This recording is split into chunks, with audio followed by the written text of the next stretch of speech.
It's an everyday thing. It's an everyday thing. It's an everyday thing when you let your nuts hang. I'm telling you, the bitches that are inspired by you the most will never fucking tell you. I have a crazy story, yo.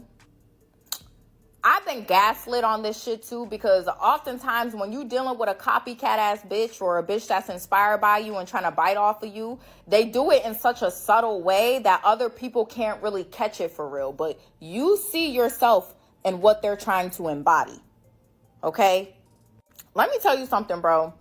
When I was in college, right? When I first started college, I met this girl, right? Me and her were cool on social media. And she has seen that, like, I like to model and, like, I like taking pictures and stuff like that. So, me and her started texting a little bit, and then she was like, yeah. By the way, this dark chocolate lady, her skin is beautiful, for real. You know, me and you should collab on a model photo shoot and stuff and, like, really get into the modeling scene together. Like, we should really, like, collab on, like, a photo shoot or something and, like, hang out, take pictures and blah, blah. So I was like, yeah, like, we should definitely do that and blah, blah, blah. So mind you, right, this was around the time COVID started. This was 2020, okay? So basically, my school, when COVID hit, like, they sent everybody home. So I ended up deferring a semester. I literally went from moving all my stuff to my college dorm to moving it right out 2 weeks later. I ended up working 2 jobs so I could save up. And then I was also heavily working on my modeling career, but I was doing it solo dolo. I wasn't collabing with no other models. I was just hitting up photographers and doing the best I can to get as much pictures as I could. And then I was posting it on social media because that's all I had time for. Like, at that time, all I had time for was to focus on me. I was doing a lot. So basically, fast forward, right? This girl that I had told you about, the one that we were texting about collabing and stuff, one day I had swiped up on her story, right? And I had seen that she had swiped up a few months ago saying happy birthday, and I didn't respond. Now, I know to most people, they might be like, oh, you're fucked up for doing that, okay? Now, when it comes to birthdays, I'm gonna be completely honest. Like, I get a lot of people messaging me on my phone and on Instagram, okay? So it's like, when I be getting so many notifications on my birthday, like, it's hard to respond to every single person and say thank you. So what I do is I'll post on my story and I'll make it known, like, thank you to everybody that wished me a happy birthday. If you swiped up and said happy birthday, I appreciate you so much. If I didn't get to your message, trust me, I am saying thank you. And honestly, I'm not the only person that does that. Most people do that on their birthdays. Most people cannot keep up with those 100+ messages of people saying happy birthday to you. So when I had seen that I had missed the message, I immediately responded as soon as I seen it. And this is how you know I was not ignoring her or like trying to be Hollywood or anything. Because as soon as I seen I missed the message, I responded and I was like, hey girl, I am so sorry I missed this message. Like, thank you so much for saying happy birthday. Like, I'm so sorry I didn't see this. Like, for real. So after I said that, I kid you not, bro, this girl started flipping out on me, right? But her crash out wasn't even about the birthday text thing. That's what she started off with.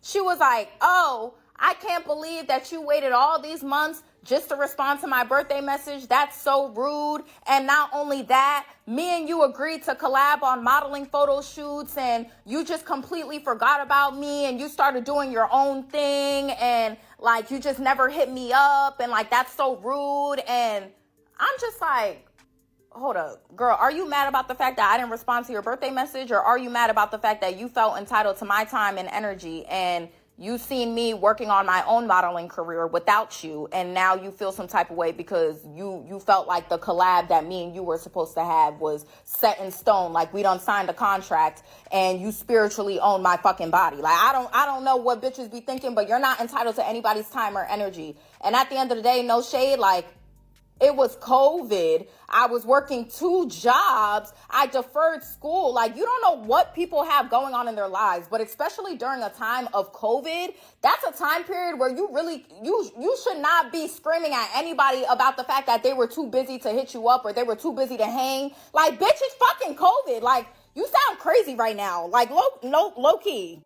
So, basically, when I seen that message, I was really thrown off, but I responded to her in the nicest way possible. And I told her straight up, like, girl, like, I'm gonna be honest, it's COVID. Like, I deferred school. Like, I'm working 2 jobs. Like, and I only really had time to focus on my own modeling career. So I started hitting up photographers and collabing with them and stuff like that. And it's like, yeah.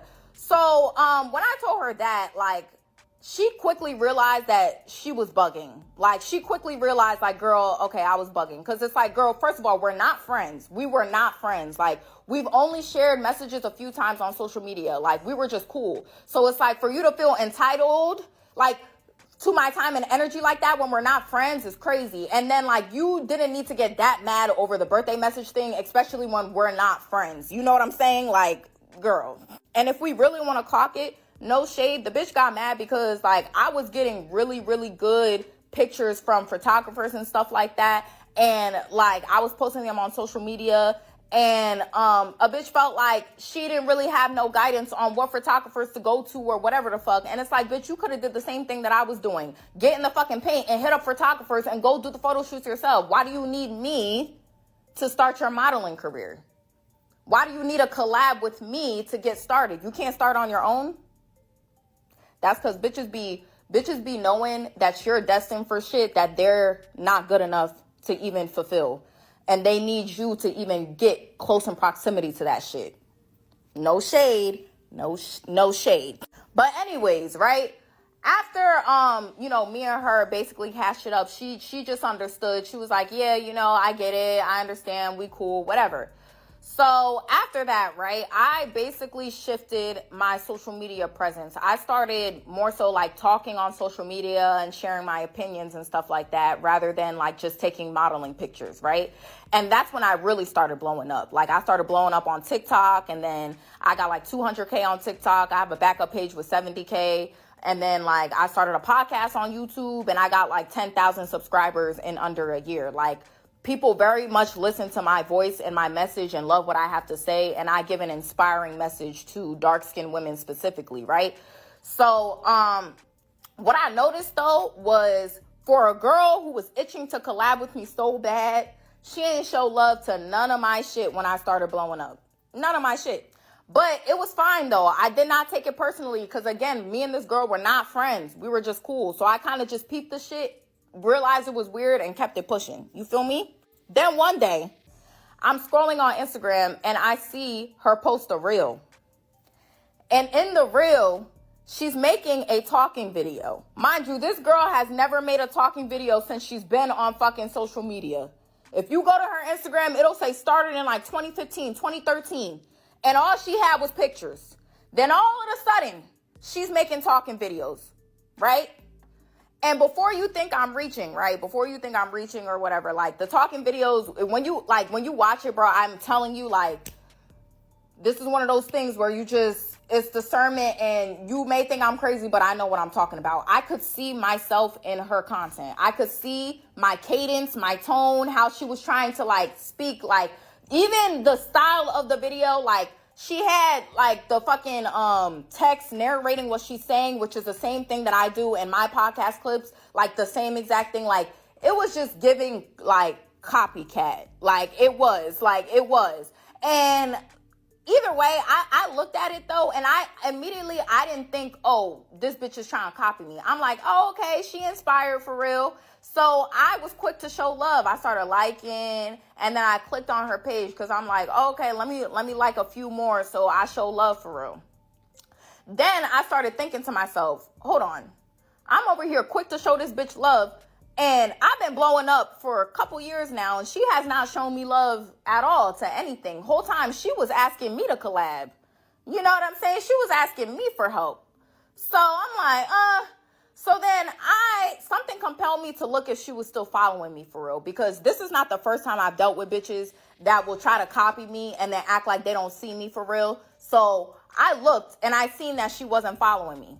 So I'm like, all right.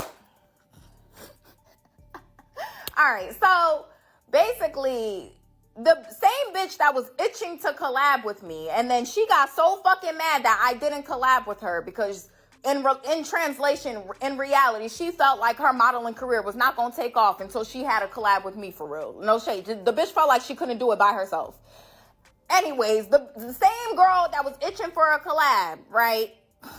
Now she unfollows me, but she's trying to literally be a podcast personality and do the same exact thing that I'm doing. What they do, everyday people? I didn't have my sound on.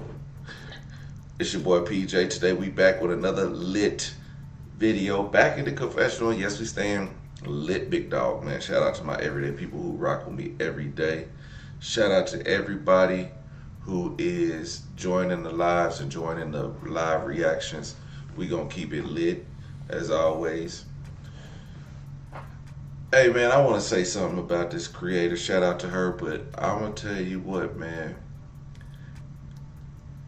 I saw this post one day and it said, once I seen somebody copying me, it upset me because they was copying me. And then I realized that, yeah, they can copy, but they can't be me. So I was flat. You gotta flatter yourself with it and move on and be better. Because what they can't copy is you. They can take the formula. You know, they can copy the formula. They can copy the cadence. They can copy the content. But they can't be you. And that is what I got out of that. And I thought about that because that happened to me. That literally happened to me. And I was just like, you know, I get it. But, you know, I only do me because this is me. I didn't really like try to create nothing special. I sit and want to hear the stories just like everybody else. So when, you know, that's just my style of recording, and I might say something here and there, but I'm really trying to focus. Cause if y'all don't know, shit, I lose focus sometimes, and I might think of something that I want to say. And by the time I finish the video, I forget and want to talk about something else. But the thing is, I can stop the video and say what I want to say, but I don't even know the full story. So I can stop it and say, girl, you talking too much. Or say something about how you not knowing this. Like, you know, being the person that yells in the middle of the movie like, girl, don't go in there. You know what I'm saying? That type of stuff. I'm trying to get the whole story and give my little 2 cents at the end like I always do. It's no problem with it. So when I find out, like, you know, there's multiple, you know, people that react the way I do, I just be like, all right, well, whatever it is, what it is. I'm just going to find a way to be great. And that's what I do. I don't worry about it. I just keep moving. I create more content. I started going live every day because I want to continue to reach the audience. You know what I'm saying? I try to do live call-ins. I try to do interviews. I try to do stuff to separate myself from everyone else, because even though there's so many ways to create a bigger audience. You know what I mean?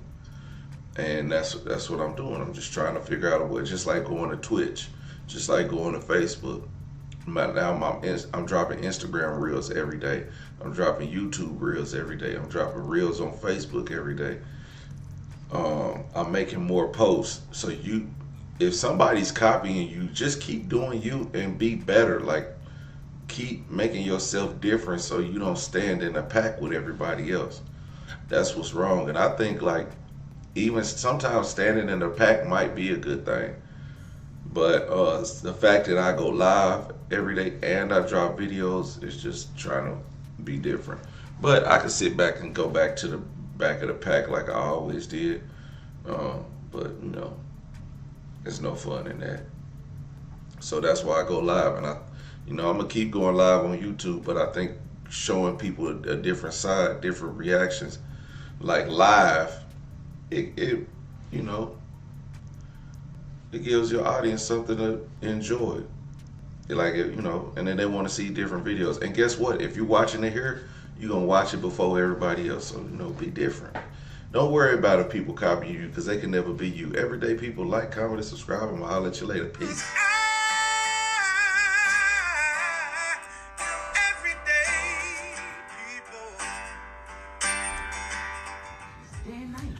For some women, it can start working in its